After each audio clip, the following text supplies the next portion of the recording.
Well, greetings, everyone, and welcome to another installment of City Lights Live, the online edition of the City Lights events calendar.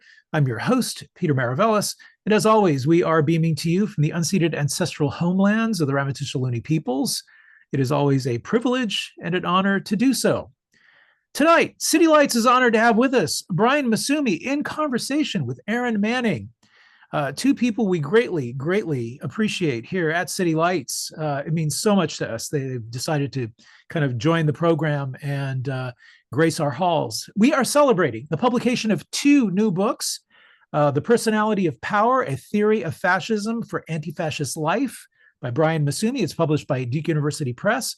And Toward a Theory of Fascism for Anti-Fascist Life, A Process Vocabulary, published by Minor Compositions. This two-volume set acts as a political treatise on fascism and its precursor movements and makes a deep philosophical inquiry into the collective process of reactionary behavior. The very concept of personhood is called into question. Fascism is not viewed as a purely historical event, but as a recurring process. It adapts and reemerges in new forms. Mr. Massumi offers a conceptual framework for understanding fascist tendencies as they unfold in contemporary politics and challenges our conventional understandings of power, personality, and collectivity, inviting the reader to think critically about the conditions that enable authoritarianism's resurgence. Brian Massumi is a philosopher and social theorist based in Canada. His research spans the fields of art, architecture, cultural studies, political theory, and philosophy. His work explores the intersection between power, perception, and creativity to develop an approach to thought and social action, bridging the aesthetic and political domains. He is the author of numerous books, which include A User's Guide to Capitalism and Schizophrenia, Parables for the Virtual, Movement, Affect, and Sensation, What Animals Teach Us About Politics, amongst other titles. He is also the translator of Guy Deleuze and Félix de Guattari's A Thousand Plateaus, Capitalism and Schizophrenia. If anyone has been down into our philosophy section, you know that book well. Also, he's translated Noise by Jacques Attali. Mr. Massumi is professor emeritus in the communications department of Université de Montréal. Joining him tonight is Erin Manning.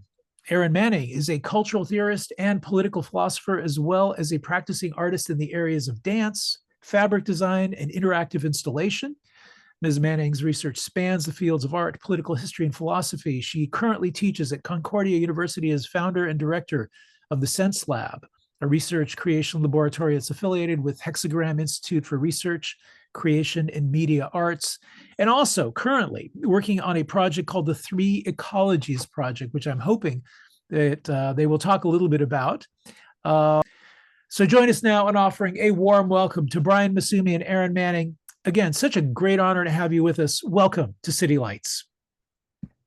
Thank you very much for giving us this opportunity. We did want to move into discussion, but first, just to sort of set the frame and get some issues activated for the discussion, I thought I'd read a very short text, maybe 10 minutes, to move us toward that. It's not from the book, but it's coming out of the book, and starts with a preamble. The maturation of the modern nation state coincided with the progressive becoming imminent of power to the social field. That is to say, the saturation through and through of the social field with power. Concepts such as disciplinary power, governmentality, and biopower, to name just the trio invented by Michel Foucault, were developed to describe the dispersal of power into the smallest capillaries of the social body. Increasingly networked communicational channels innervate the field of life, delivering provocations that play the nervous systems of the citizenry like the strings of an abstract harp. Tweaks, pokes, primings, impingements continuously interrupt the flow of everyday life, micro-segmenting attention.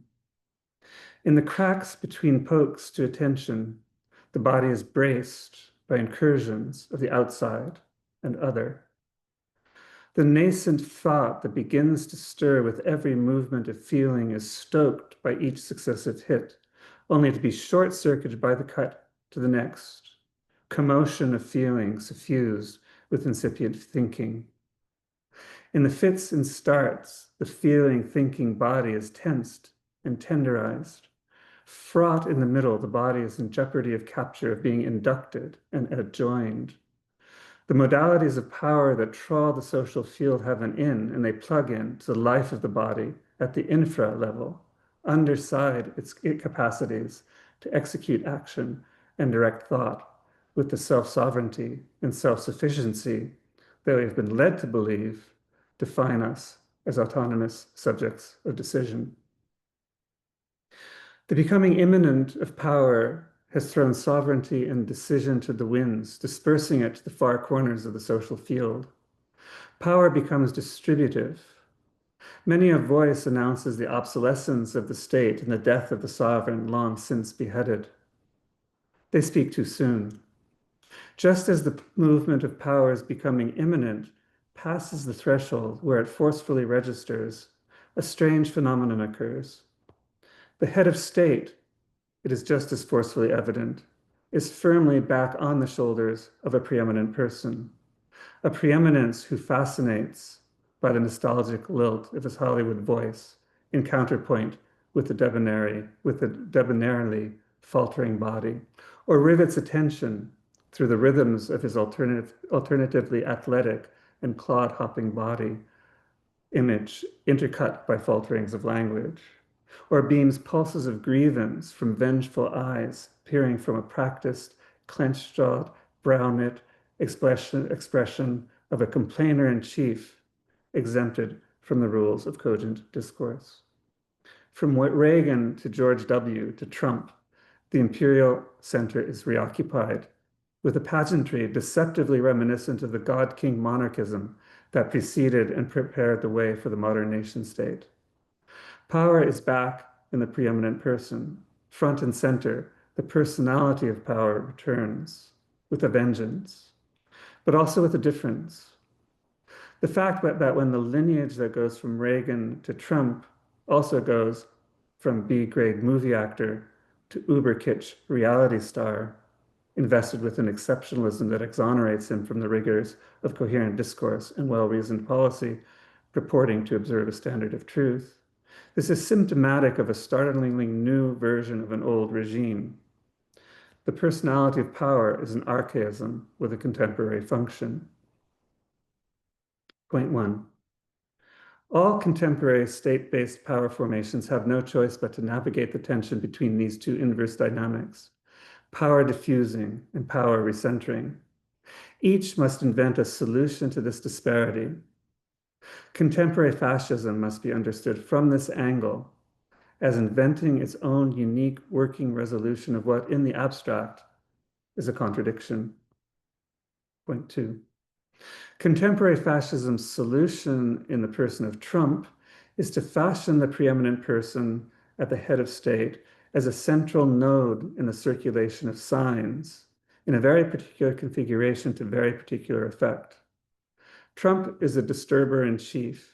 He throws off a continuous stream of provocations that strike anxious bodies braced throughout the social field, impinging at the emergent infra-level of their nascent thinking feeling and the interstices of their spasmodic attention.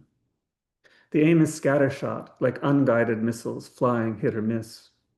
The hope is that the hits will resonate, creating ripples that spread, perhaps to crest, self-amplifying to the tipping point of a registratable event, relatively small or large, spreading widely or more localized in bubbles. The strikes fall on the sensitive ground of a quasi-chaotic social field in a perpetual communicational churn. The tipping points drop order out of chaos effects to the choppy surface. Policy does not direct the strikes, it follows them, capturing the order out of chaos effects and capitalizing on them. Point 3. The emission of sign strikes is not unidirectional.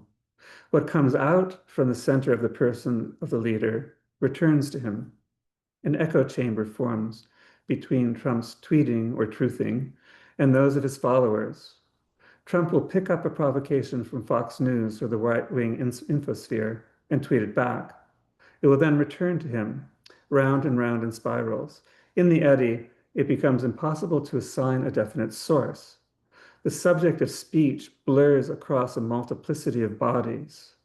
Discourse becomes effectively indirect without an assignable subject of the statements. It becomes irreducibly collective. Trump becomes the central node in a far-reaching collective assemblage of enunciation. His preeminent eye overlooks the field. His bloated eye arrogates emergent effects, rippling its surface to his credit. Adoring crowds have been known to chant his words back to him, retaining the first-person diction. I, he cries, and they take up his I in their chant, producing the bizarre formation of a first-person chorus of reported speech. Point 4. The person of Trump is this collective first person. Trump is not reducible to Donald, the male hominin in the red tie and blue suit. His personhood is entirely bound up with the supplementation of his individual status through the cycling and relay, eddying and return, stirring the churn. Trump is a collective person without exaggeration and without metaphor. You could call his collective personhood a media figure as long as it is not forgotten that Trump has no separate existence outside his media-born supplementation by others. He does not only revel in the adulation of the crowd, he needs it to hold himself in existence as the person he is. Everything he does is designed to preserve his nodal centrality as if it were a matter of life and death. Witness his desperate clinging to the presidency through the ignominious end of his first term to his aspirational third term. His I lives off siphoning the energies of others. Others are little under-persons to his grand nodal over-person, adjoined to him through the spiral dynamic, relaying the center to the periphery and spiraling the periphery back to the center in a collective stir. Point 5. There's an affective tone to the circulation of signs swirling around the preeminent person. Fear and anger against anyone or anything fear-inducing. In other words, reactivity. The braced social body is cocked to react by a prevailing atmosphere of threat, ready to trigger to sign impingements from the outside and other. Contemporary fascism swirls with an affective regime of reaction. The regime of reaction cannot be accounted for in psychological terms. The reaction triggering hits strike in the interstices and the cracks in attention below the psychological level on the sensitive underside of thinking, feeling, infra to the person's ownable executive actions and considered cogitations, boggling them from within at the formative level. They then transmit through media networks trans-individually from underside to underside in what amounts to a direct communication of subconsciousnesses as a constitutive force of personing. New conceptual tools must be honed to understand the constitutive trans-individual dynamic of the regime of reaction that stokes that complex, multi-leveled apparatus of collective personhood in fascist directions. Point 6. The triggered reactions are preconditioned to move in certain directions by the saturation of that atmosphere by racist, sexist, anti-LGBTQ+, anti-immigrant, in a word, anti-other, presuppositions and posturings saturating social discourse. These ambient judgments, ready to snap, are a necessary part of the machinery, but they are not a sufficient condition. Their snappings into action are predominantly triggered and correlated and coordinated overall by a certain performative operation actuated from the center, occupied by the preeminent person. Point 7. That performative operation can be simply called decision, sovereign decision in the vocabulary of Nazi jurist Carl Schmitt. Decision, he says, is a purely performative ascription of enemy status, one that takes effect simply by being stated. The performative act is not based on a personal feeling or judgment and follows no norm or preparatory chain of reasoning, he says. It moves outside the law in and as a state of exception to it. It picks up a collective feeling of threat. The preeminent person is the pickup, like a transducer receiving a weak signal and re-imparting it charged and amplified. In that movement, the preeminent person coincides with the collective. He's not acting as an individual, but as a singular channel of collective affect. His person absorbed in this movement is a singular personality of power, not a particular personality with power. The decisions Schmidt had in mind were grand and the threat existential, with the ascription of the enemy marking a transition from business as usual to a situation in which the citizenry is inducted into a willingness to kill or die in defense of their way of life, adjoined to the performative dynamic. Trump is a knockoff of the Schmittian sovereign. His petty, nonstop tweeting of grievance and censure during his first term stirred the atmosphere of fear and anger, seeding its social media clouds to rain a constant drizzle of enemy mini-ascriptions. The performative effect was distributed, coming in drips and drops. It could, however, pool into larger currents through the nodal relay of reaction spiraling around Trump. It could spread in a contagion and sometimes eddy, amplifying into dramatic outbreaks, as it did on January 6th, 2021. Point 8. Trumpian decision is fascicizing. It stirs reactive tendencies, spreads and amplifies them, ascribing enemies, hardening borders against them, and priming for outbursts of attack. It is a lightning rod for fascicizing tendencies. Under the right conditions, at the right confluence, at a certain confluence, the tendencies can cross a tipping point to a full-fledged fascism. Trump's second term has taken a significant step toward that tipping point, where the rule by exception becomes a rule. So I'll stop there. I just wanted to get some of the approaches in the book out to begin with, because there's been traditional theories of fascism that really talk about it in terms of psychology or mass psychology, taking people as pre-constituted, self-sufficient beings who then are mediated through communicational channels at a distance to one another and project upon each other. And in the case of fascism, project upon a central preeminent personage that they take as a charismatic leader figure. And I wanted to challenge that way of thinking about fascism, because I don't think that that's the way communication works anymore. And I don't think that people, that human individuals are effectively self-contained, self-sustaining bourgeois subjects that can effectively separate themselves out from the social field. They're saturated by the social field, and they're immersed in it through communicational channels, which cut into their lives perpetually at almost every moment and in many different ways. And that in that constant bombardment of images and signs and shifts in attention and microshocks that come with what comes in through the feed, they're being affected at a level below the level at which they are able to start forming well-reflected opinions and thoughts and feelings that they can already recognize as familiar emotions, that they're being moved, they're being provoked at a level at which their thinkings and their feelings are a bit inchoate, but are just beginning.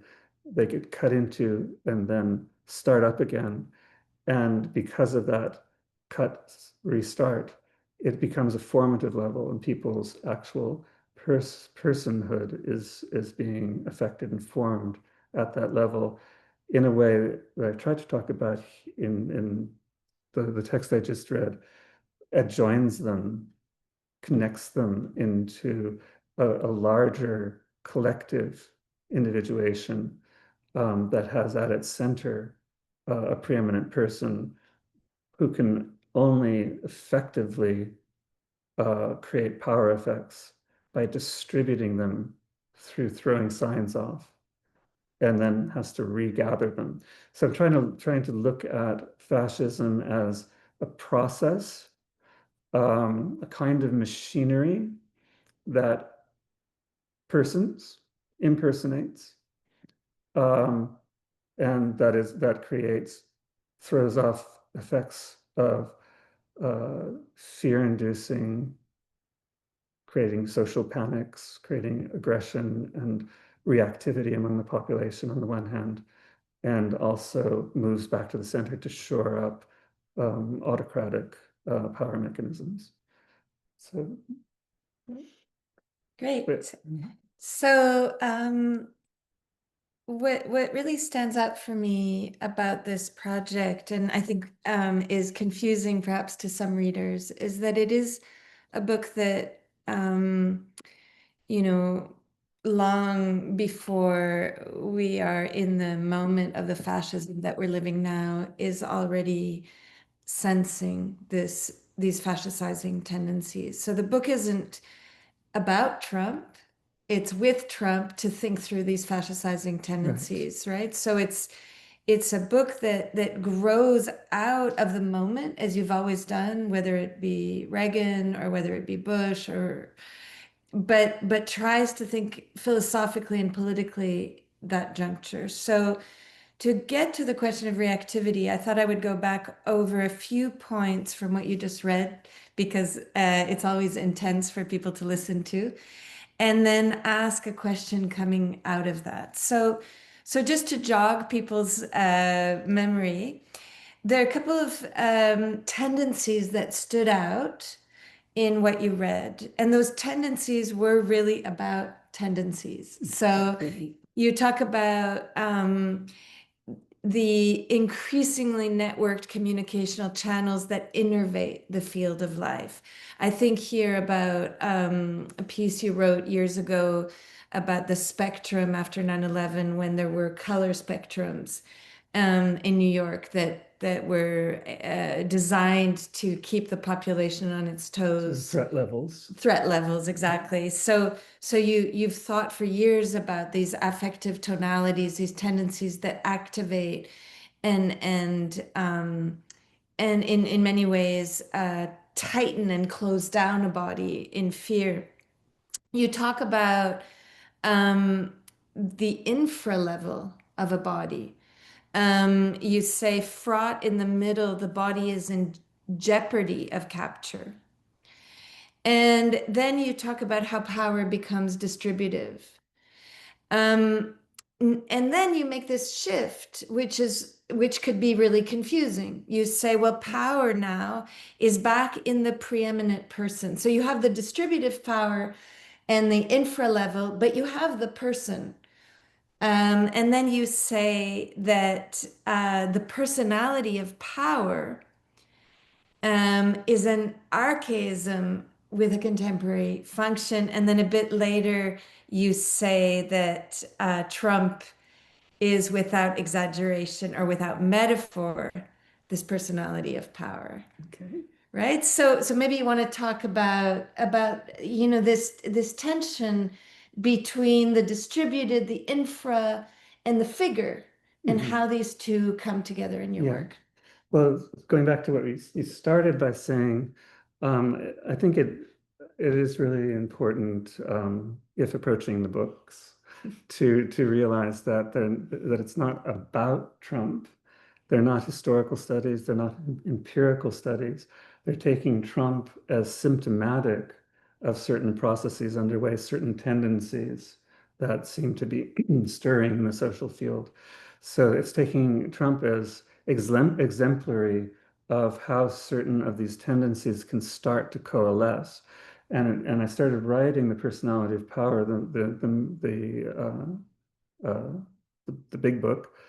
I started doing research as soon as he was elected in 2016, and following it through, expecting or hoping that by the time I wrote the book, it would be a long time retrospective on a Trump interregnum in our lives, and unfortunately it became something much more than that.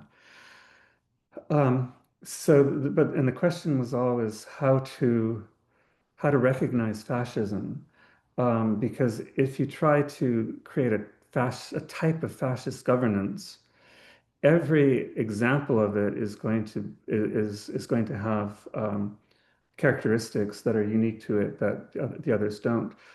What's happening now there are many variations on as well as connections to what happened in the 20th century with classical fascism. So it didn't seem like you could create a category of fascism with particular characteristics, use that as a template to recognize fascism, especially because fascism has a long self-introductory period where what I call fascicizing tendencies are at play. That tendencies of many types in different areas of society that are moving in a way that have a potential convergence point where it could crystallize into a fascism. And the different points in that sort of field of fascicizing tendency are already prefiguring authoritative preeminent figures like Trump on a mini scale, so micro-fascisms that can coalesce into a macro-fascism. And then the problem is they're tendencies. They're not pre-played. They're not foregone conclusions. They're open to a field of history, a field of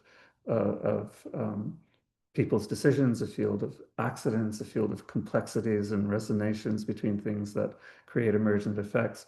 So it's really not possible to forecast, but at the same time, if we want to in some way think of countering it and thinking of what an anti-fascist life would be like and what it has to defend itself against or clear a way to come. But you have to be thinking of it, even in that unthinkability.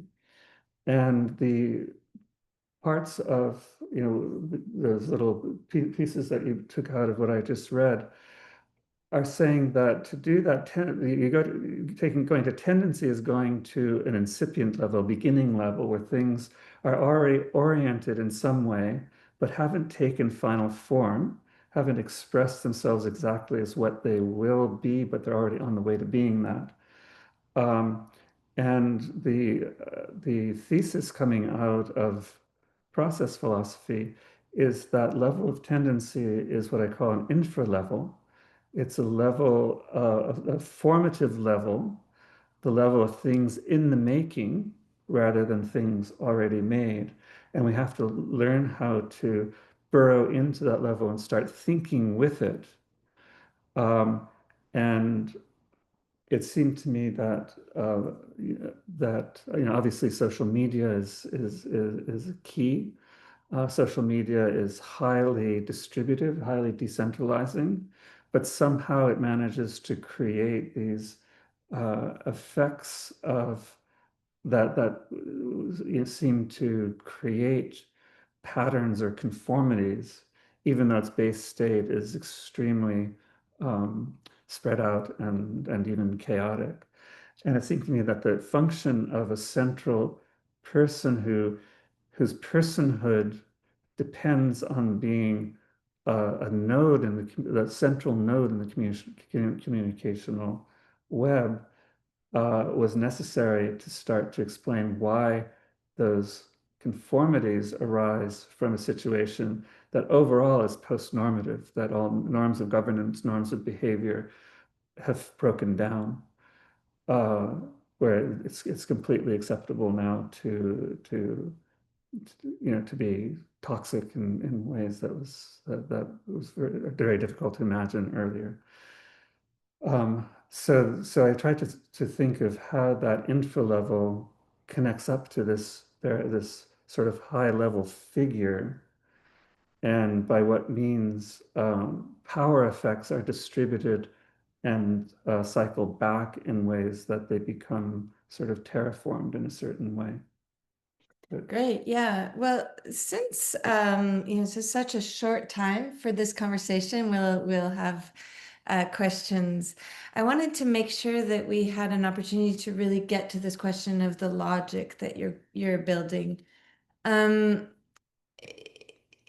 the one hand, I mean, there's this tension, isn't there? There's the on the ground horrors of what's happening in the US every single day, and then what's happening in the world because of the US every single day. And it would be, and you spend quite a lot of time in the book talking about examples.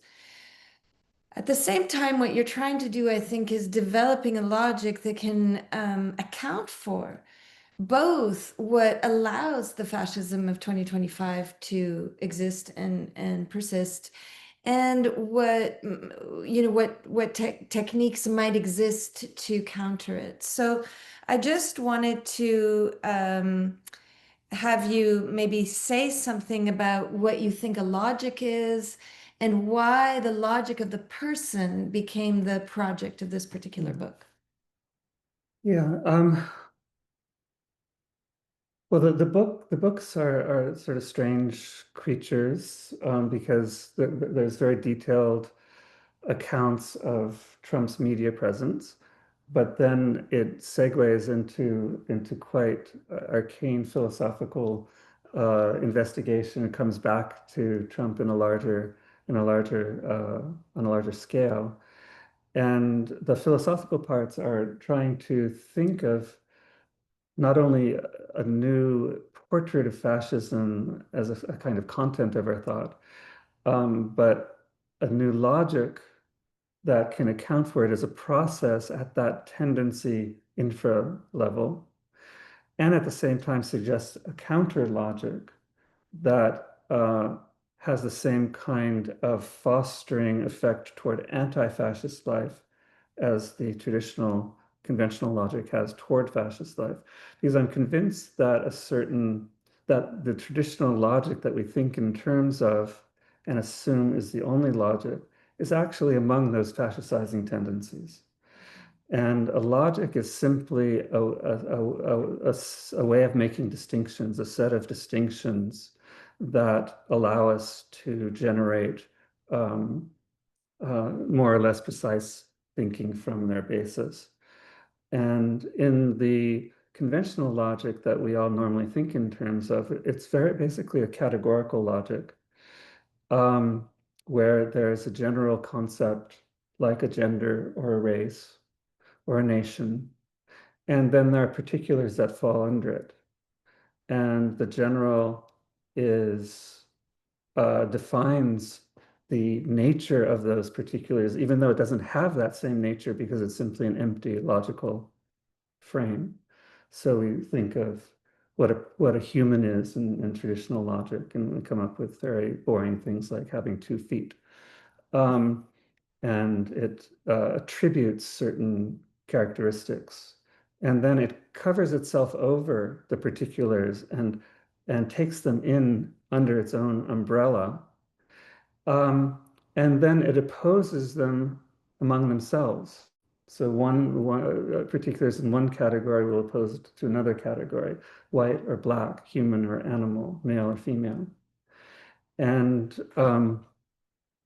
it then orders those in a hierarchy of value, and it triages every new body that comes, is triaged and put into the system. And it's a power operation. The logic itself is a power operation.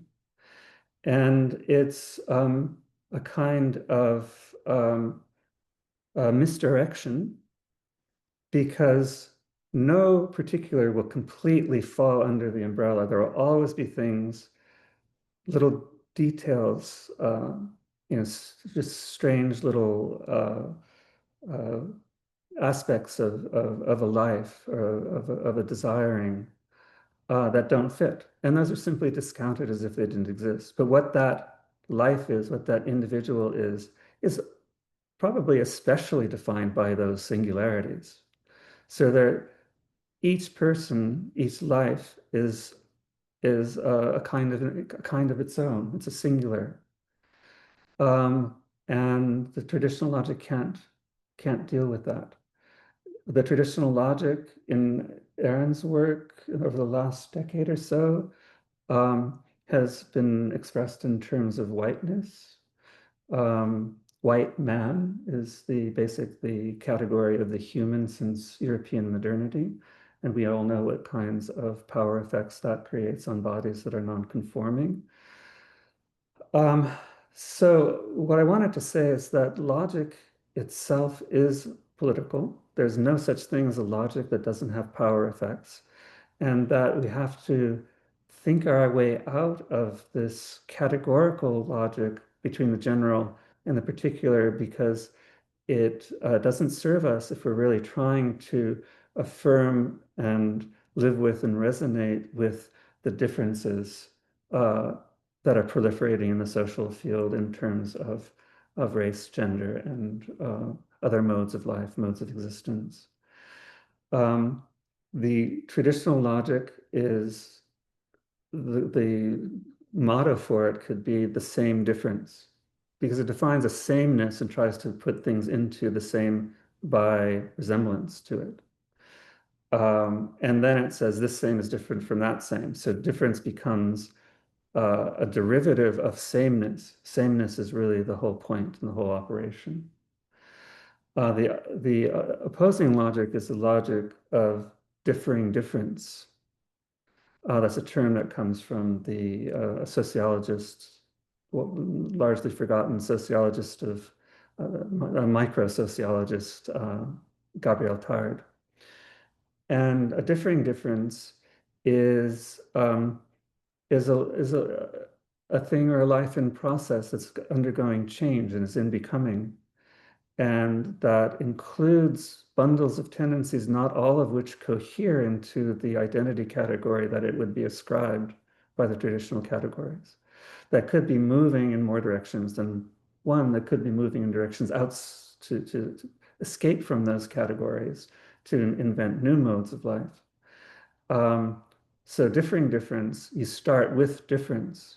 You start with a population of singular beings who are held together by certain common elements or certain commonalities, but aren't completely defined by them, and that mutually inflect one another, that modulate each other at that infralet level through an openness to each other, an openness to the other, which is not, as it is in the traditional logic, a threat. An openness to the other in the logic of the same difference is a threat to the sameness, and it has to be combated.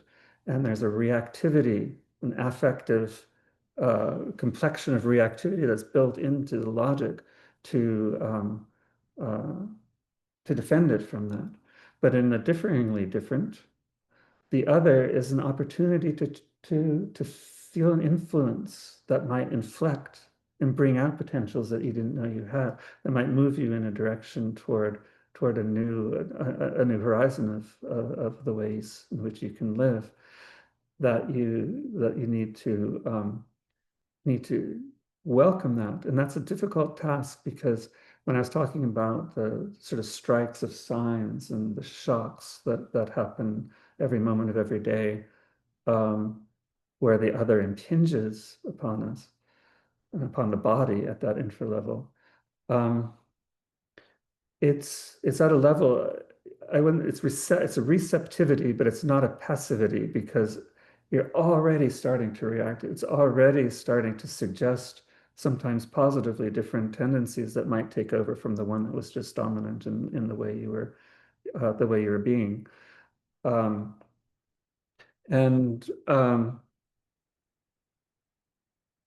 I forgot where I was going with that.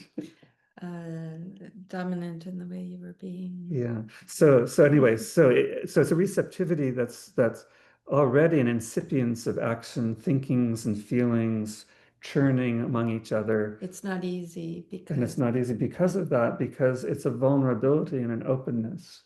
It's an openness to the world. And that's exactly what reaction wants to close down, because it feels too threatening. And that's exactly what fascism builds itself on, is not is trying to create a situation where we never have that feeling of welcoming the impingement of the other on us as a formative element in our own potentiation as complex beings. Beautiful. So I see our time is short. I wanted you to talk, I always want you to talk about the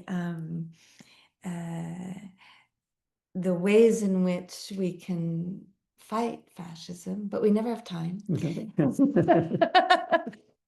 And I know we work on this all the time. So I'll leave that for the questions. Maybe that'll come up in the questions. There was a bit of a desire for us to say something about the Three Ecologies project, but maybe I'll leave that hanging and just say that if anybody's curious, there is work that we do that is thinking about this on the daily. But let's get some questions and see if what comes up for other people. And thanks. So Stefan asks, is the minor form of this new, quote, ecology of power, unquote, the influencer? The influencer, I'm not sure how minor a form that is. It's becoming fairly hegemonic. But yeah, I think it is definitely the influencer is the figure of the provoker and the stirrer and the thrower out of signs that are meant to strike us and to captivate us or capture us in some way, to create an effect that's in turn capturable and monetizable many times.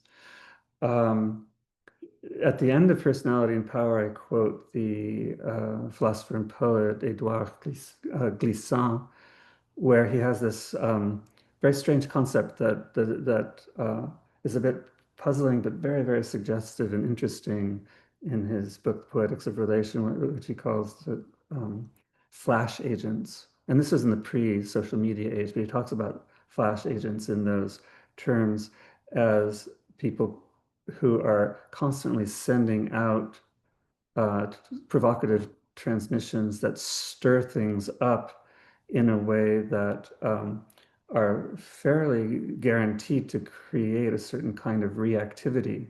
And then that creates a bit of a commotion that can be exploited. And it can ripple or explode across media, and it creates clashes between cultures or modes of being, and then profits from that. So he's already talking about the social influencers, the way they operate in the right wing infosphere. So influencing is much more general. Function in the social media, but even in all its other functions, I think it's still addressing us at that level of forcing itself through the cracks in our attention to a sensitive place where our attention is captured or a reaction is created. Did you want to say anything about it? No, let's get another question. Okay. Anush asks, in the book, you speak about a shift in political praxis from the personal/impersonal to individuation / trans individuation. Could you please elaborate on that? Yeah. So when I talk about the infra level as a formative level, it means that that's the level at which movements and tendencies start stirring that will sort themselves out into an expression that becomes part of a life history and defines what that individual is or what that person's character is, so that it's individuating, it's personing them, and that we're re-individuating and re-personating continually. We fall back into the same patterns through habit or through tendencies that inhabit us. But it's not like we have some kind of bedrock sameness in our characters that we base everything on. Our characters are based on shifting sands, and we're constantly picking up patterns and regularities that we can pattern into our lives. So the process I'm talking about is a process of individuation and of personing. I make distinctions between the two, but that's not important here. And the other point is that at that level, I use the word innervation, and that's coming through the work of Walter Benjamin and Michael Taussig, talking about a kind of nervous system where there's a sort of a web of microshocks and impingements that move through the world today according to social media lines of transmission, and that correlate people's stokings of tendencies and microshock reactions in ways that create a kind of collective effects. So the infra level that's so intimate that's even below the level of our person, that's in our sensitive flesh and it's in the innervated flesh, is in a direct connection through those lines to the innervated flesh of others. So it's at once infra-individual and trans-individual. And we have to pay attention to that level because that's the formative level, I think, that we are social beings. We are collectively individuated. We individuated out of our participation in collectives. And as we are individuating, others are co-individuating. So it's always a question of collective individuation. And I think that way of thinking about things is much more processual in the sense of thinking of how things work and how things come to be, how things are in the making, than the usual ideas about identification and projection that take the psyche as something that's internal to a subject, whereas this is making it internal to a life and the life of the body. So I call it a corporeology rather than an ideology, because the body is central. The body at that point where it's innervated and its thinkings and feelings are just starting to express themselves. Mm-hmm. I would just one of the things that's really challenging about the book, and I think is its richness, is that everything that you're saying is true of the fascizing tendencies and of the anti-fascist potential. And so what I think your book is doing is teaching us how to be alert to that logic without the comfort of being able to assign to the bad guys some kind of, stern shape that we can then counter, because they too are in this individuating, are part of these individuation tendencies that you've just been describing, right? Yeah, that's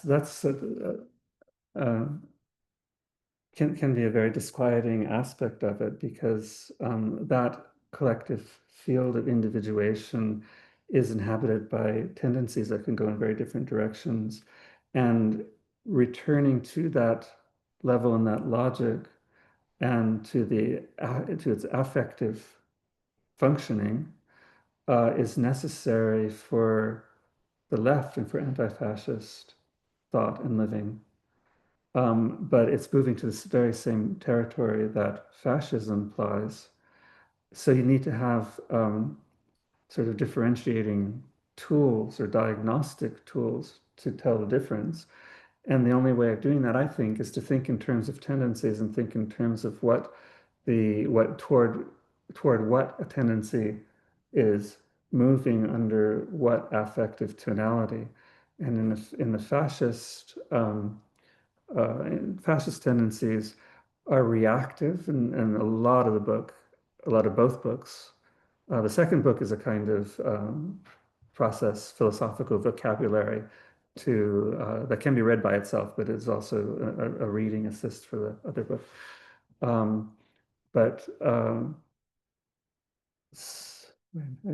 confused myself. what's hard about the book. Oh yeah, so they're both moving in the same direction. They're both coming out of the same level, moving in different directions. The reaction has to do with a certain stealing of boundaries against impingements from the other, and it has a certain affective tonality of anxiousness and fear and aggression. And there are counter tendencies that are opening, and I think so. The suggestion is that there's a need to try to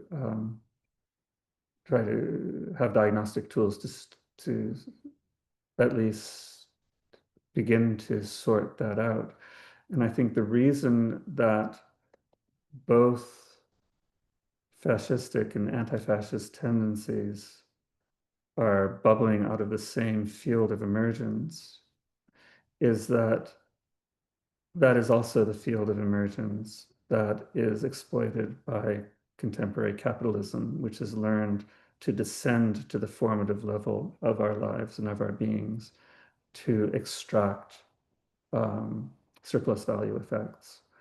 And it does that as much by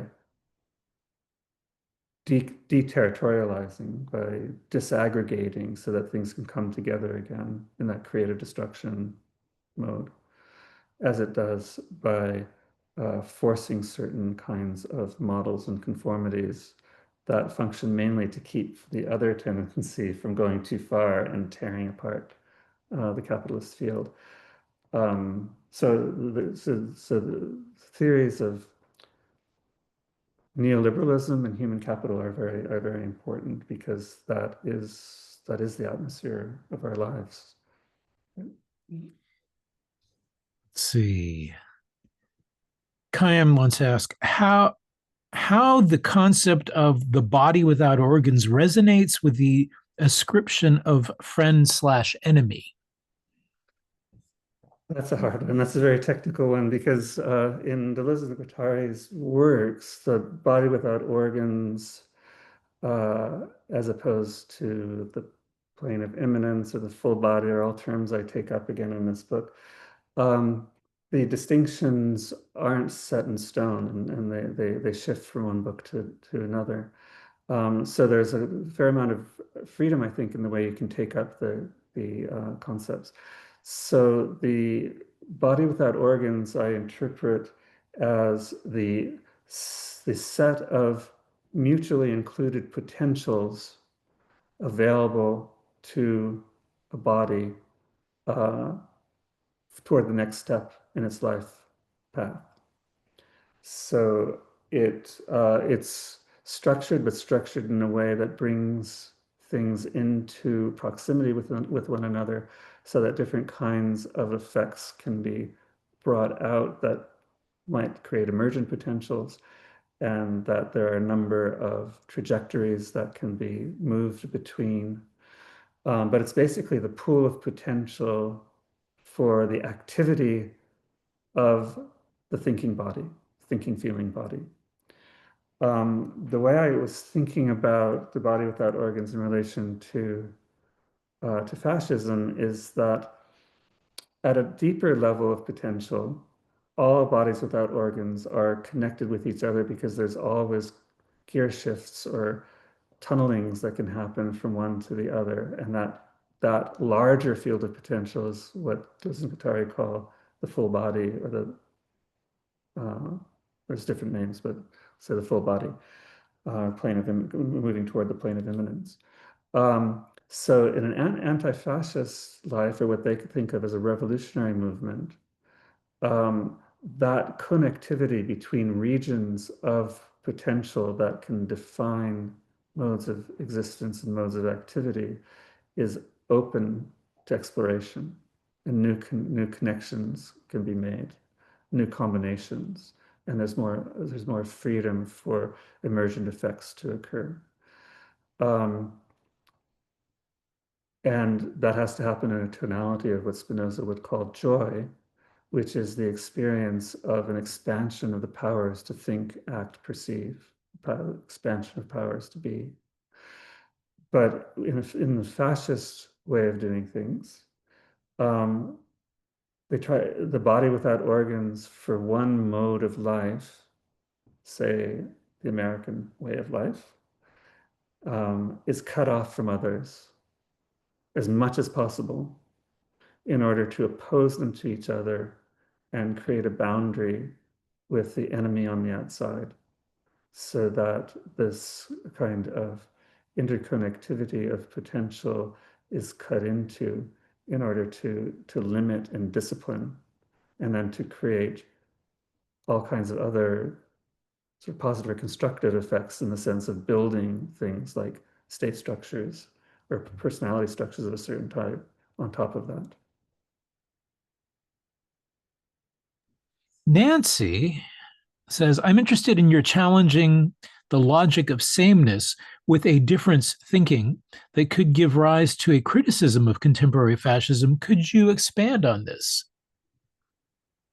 Yeah, the logic I was talking about is, I call it a logic of mutual inclusion.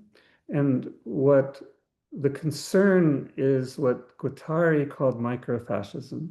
And microfascism is the presence of fascicizing tendencies and reactive affective tonalities, even in groups or individuals who are avowedly anti-fascist or non-fascist. So it was came for him out of the experience of what they called groupuscules in the ferment of pre-May 68 and post-May 68 France, where there was a proliferation of these mini ideological groupings that started to fight among themselves and create these rivalries and boundaries among themselves, each normally around a charismatic figure. So they really were left-wing versions of microfascism. And that always happens.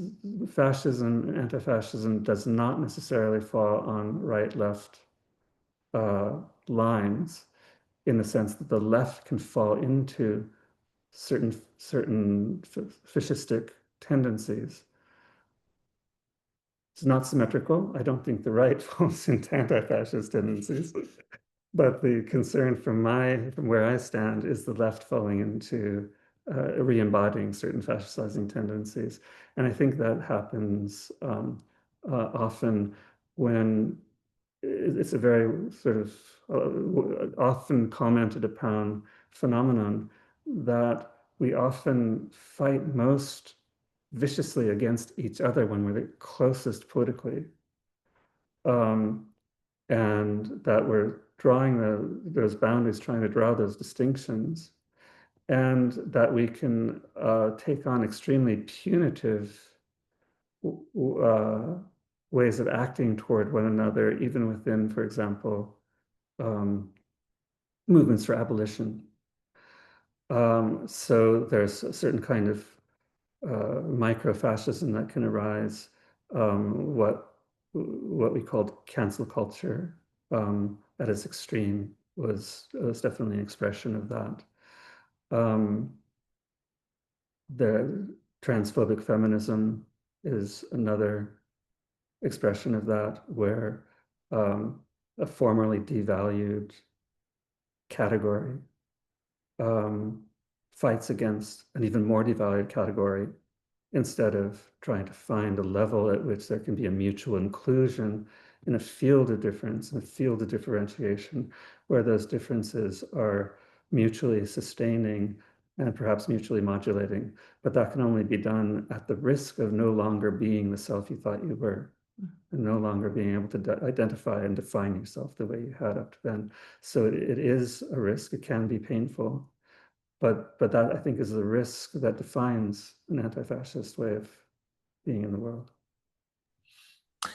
Jonathan asks, is psychological disavowal, or such as Alenka Zupaknik frames, I know yet nonetheless, a symptom fascism? In other words, a disregard for the truth despite the other, otherizing the other regardless of fact. Yeah, I think we're definitely in a post-fact. I mean, George Bush told us that from the very beginning, that we were no longer in a reality-based community and that the people in power created the reality. Trump said it at his inauguration, or his press secretary, that we're in the world of alternative facts. It's definitely a post-truth world. I'm not sure if I would would accept ideas like disavowal, because it still makes the true false distinction fundamental, and says that there are people who are deceive themselves into or whose existence leads them to disavow the truth, and that we who know better can perhaps decipher what the truth is. I think it's way beyond that, actually. I think that it's operating on an affective level, and by that I don't mean simply irrational, that affective regimes have logics of their own. And the logic, once again, is reaction, reactivity, aggression toward the other. And that has a momentum and logic of its own that is a kind of existential posture that is positively what those lives have desired for themselves. It's the truth of their desire. It's not that their existence has simply been falsified. And so a lot of the book goes into the genealogy of error and why this kind of error that we see in conspiracy theory, for example, arises. So a very large part of the book is a theory of error as founded in what I call objective perspectives, or ways that bodies are actually angled into the social field and into relationality with others in ways that create certain effects, and under the pall of reaction creates not an anti-intellectuality, but a certain kind of intellectuality that goes off the hinges into conspiracy thinking. Another question. Are organismic descriptions of the effective architecture you describe likely to be productive in building out anti-fascist movements and intensities? You want to take some of the questions? Or? You start. If I have something to say, I'll say it. I'm not sure what you mean by organismic. I mean, I guess... Maybe they could clarify that. Would you like to clarify what you mean by that? Maybe to define? Is it in the Whiteheadian sense of organism? He's going to synesthete. Let's see.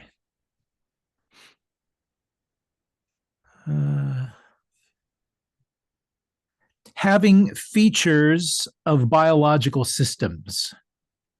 Okay, yeah. I wouldn't call it organismic in that sense, because I mean, a lot of what I try to do comes out of the theories of self-organizing systems and complexity systems, but those they apply as much to physical systems and non-biological systems. So it's the approach. I take up Deleuze and Guattari's terms of the machinic, as opposed to the organismic and the mechanical. And the machinic is the sort of is made of operators of potentiation that are not yet bound into certain forms of life with given contents, but are actually productive of them. So instead of starting with an organism with its body and its boundaries and its interactions with the world, you start with a field of differentiation that body individuates out of, retaining trans-individual connections at a certain level. Do you want to say anything more about organism? Or? No, let's take more questions. Okay. All righty. Let's see. Regarding the logic of difference, could it be said that it has to do with fussy set theory And would it be correct to say that it replaces conventional sets or categories with spectrums? Very much so. It is. I think it is fuzzy, a fuzzy kind. I mean, you could compare it to a fuzzy logic, and there are always spectrums. A spectrum is a very interesting thing because it has bands with very particular characteristics, but there are no boundaries between the bands. There's no boundary between one hue of color and the next, right? So they in a sense they're at the infra level, they're mutually included in the spectrum of light. So it's similar to that. It's a fuzzy logic because when you think of collectives, when you think of multiplicities with this logic, you're not thinking of a bounded population like these individual bodies go into this pigeonhole and we're going to keep them there no matter what. You're thinking of a population, but a population is always has fuzzy boundaries. Like I talk about population of dogs in the book. There's no boundary to the population of dogs because they're rebreeding with coyotes and wolves all the time. They're growing old. They're evolving new forms. They're being bred into new forms. It's a field of genetically connected variation that has no necessary given content or form. It has patternings of form and content. And I call that a collective singular or singular collective because everything in it is a singularity, and overall it's singular because it's never comparable even to itself in the last moment, not completely comparable. It doesn't completely overlap with itself in that way. It doesn't have that self-identity. So the logic of mutual inclusion is the logic of the singular collective. Yeah, I would add something to that. There have been a number of comments made about the question of difference and the difference or glissance difference without separability and the way that it gets mobilized in Denise Ferreira Silva, Fred Moten, Stefano Harney, and so on. And I think what stands out is that the temptation when thinking about your comment at the beginning that power becomes distributive and the question of mutual inclusion is that some folks might like to forget about that singularity. It matters how it came together and how it hardened and what effects it has. If you're an ICE agent, it matters. If you're an immigrant, it matters. If you have a passport, it matters. So all of these effects matter. I think that sometimes people forget that in the question of mutual inclusion. What you're trying to say is that they matter in that context in a singular way that will be different each time. Exactly. Yeah. So then the question of just one more quick point, when you were talking about difference before, I was thinking that what's so hard about difference without separability is to accept the discomfort of it. Yeah. Right? Because the lure of sameness is predictability. Difference without separability is an abolitionist politics because it doesn't negate good and evil.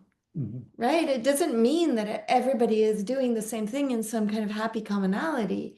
It means that there is an attunement to the tendencies that allow for the different things to emerge and get curious about the singularities rather than an overreach that is already parsing according to existing value systems. Yeah, and I think that sort of coming back down onto a complex field of a parsing of differences in a way that separates them out, that's real. It happens. It's a power mechanism, and in certain parts of our lives, certain levels or dimensions of our lives, we all are living that separation.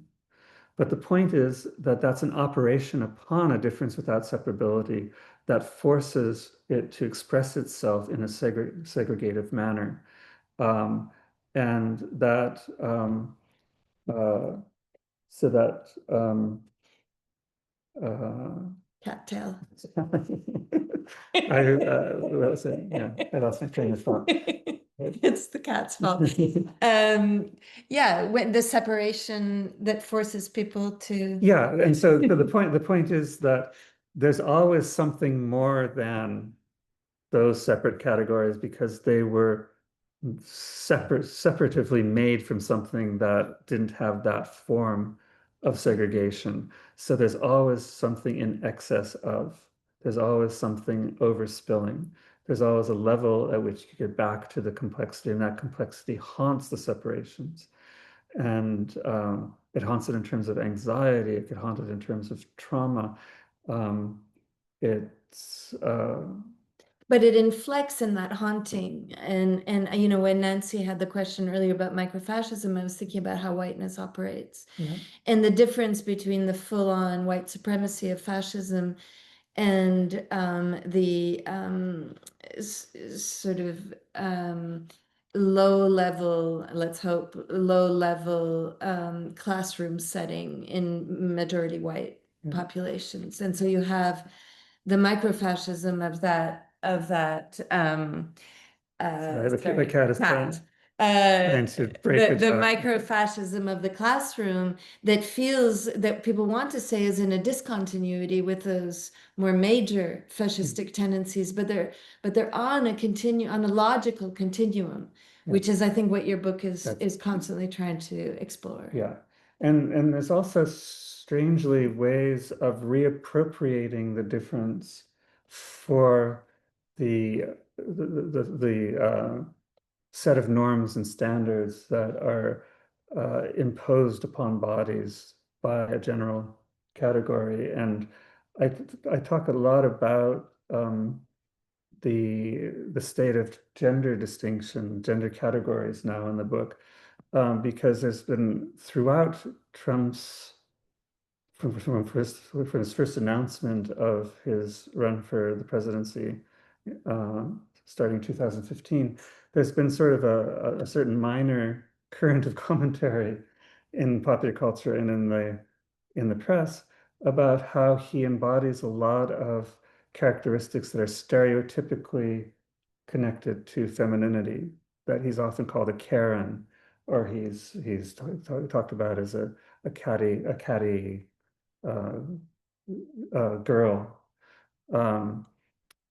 He is obsessed with ornament. And there's a notion of ornamental masculinity that came out of that was created by the feminist Susan Flutie that I take up to try to say that that old strongman figure of the he-man, manly man at the head of the state, it was a hard profile to fill because you had to be stoic, you had to be regular in your reactions, you had to be rigid, you really had you had to be a fortress, a human fortress. Trump is not that. Masculinity as a whole is not that, because it includes incels, it includes toxic masculinity of people who are, sort of have an impetuous childishness in their masculinity. So I think that the normative standards that were once so rigid and clear have softened around the edges in order to create a certain spectrum within the dominant categories that goes from sort of he-man figures that are actually cartoonish and kitschy and not taken literally, but function still to sideline and to be used for aggression against other categories. From that, it goes to this sort of whining, catty vulnerability of Trump when he's licking his wounds, or incels when they're lamenting their supposed feminization, but at the same time making that their identity. So there's a kind of oscillation, a spectrum within an oscillation between that I think Trump plays on. He's not asking people to sacrifice the way that traditional fascist strongman leaders asked people to sacrifice as they were basically being made into fodder for war. Yeah. I think we have time for one more question. Anush asks, I'd like to bring up Erin's question if there is still time. Yeah. Yes, so the question about non-fascist futures, Okay. how do you think about those? You start.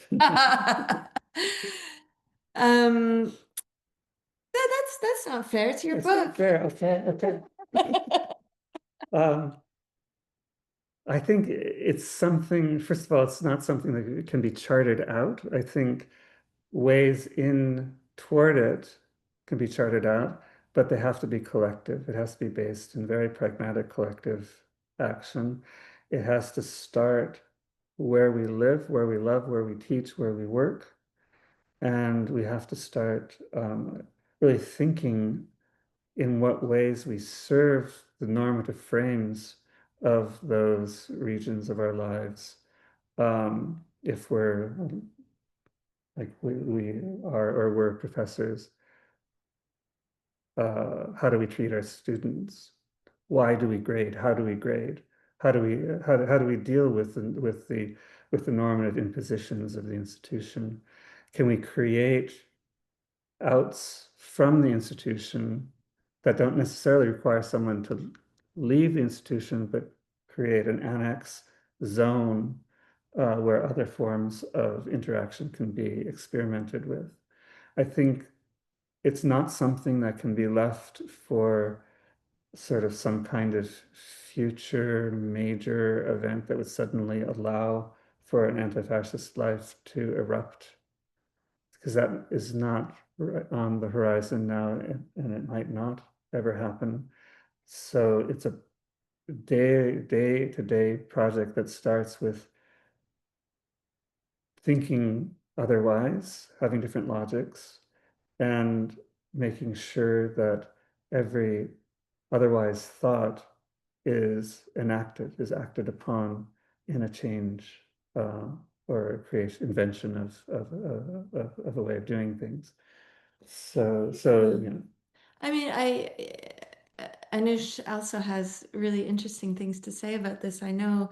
But one thought I would have, so we started the Three Ecologies project 5 years ago, after more than a decade of considering how to move into an environment that would in some way create a platform for collective practice, study, and really taking seriously what you were just saying. And so we've got this project, and we have we're there right now. It's an off-grid site in the what we think of as the south of the north of Quebec. And one of the things we do is to purchase land to give it back to itself, to take it out of the property market. But I mention that because it seems to me that at the heart of fascicizing tendencies, you always find property, whether it's the property of the self, that is constantly being kind of wrested from the transindividuation of process, or the property of the state. It's always there, and the Trump fascism has made that really really clear with the tariffs. Sometimes for those of you who are in the US, it might be hard to know the effects of the tariffs, but I can tell you that they're real. And one of the effects of the tariffs here in Quebec is that it has emboldened the local government to almost pass, I mean, I think they will pass the most horrific anti-ecology laws of the last decades. that will allow industry to destroy the forests even more than they already are. I mean, at extreme rates. And this is being done on the back of Trump because the tariffs are causing such job losses that suddenly there's this kind of big nationalism in Canada. Let's amplify our resources. Let's work from within Canada. Let's move things. I'm mentioning all of this because what we've been engaged in, and Anoush as well, has been really extraordinary resurgences among Indigenous populations who have put their foot down on unceded lands. So I think that I just wanted to amplify what you were saying, I think the way that your book suggests and that your work suggests is that you have to be paying attention to what's happening on the ground. You engage in an activity, but you're attuned to how that activity is in a conversation with other activities, which is not to say not to pay attention to Palestine, but to think about the local genocides as well and how they're in an environment that can be attended to directly, and then to be in a kind of curiosity about where you can learn in those environments. Yeah. So the Three Ecologies project comes sort of developed out of the Sense Lab, and the idea is to create platforms or opportunities for self-organizing events that create what we call an emergent collectivity, or a more than the sum of the individual parts.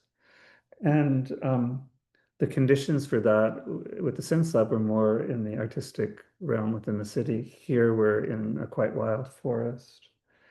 And the three ecologies are the social, the psychic or conceptual, and the environmental. And the environmental ecology is extremely present on a day-to-day basis. It's present everywhere, but it's especially visible here. And we are living on unceded Atikamekw territory. So the relationalities out of which we want to create these emergent events necessarily extend to attending to that fact, and to the fact that the law, if it will be passed, will be giving 1/3 of the province to almost complete control of industry, with no need to seriously consult with First Nations. So it's a kind of massive recolonization that's a matter of life and death for the people who live in this sort of section of Quebec. Yeah. Well, we have come to the end of our program, and I really would like to express City Light's gratitude to the both of you for gracing our virtual halls, and for the vital work that you are both doing. It's been such an honor to have you with us. Also want to thank everyone who's been in the audience and who's been kind of contributing in the chat. Really appreciate your involvement. And please do check out the books. We have posted links in the chat with which you may purchase books. Or better yet, if you're in the hood, come on down, pay us a visit. We are located in San Francisco's historic North Beach district. We're open 7 days a week. Our hours are 10 a.m. to 10 p.m. every day. Today's event has been made possible by support from the City Lights Foundation, fostering an active engagement with books and literary culture through our public events, our publishing program, and our educational outreach. And it is all dedicated to sustaining a vibrant community of readers, writers, and thinkers. So long, everyone. Take care. Come together. Be kind to each other. We hope to see you all again soon. Thank you so much. Thanks for being here. Yeah, thanks.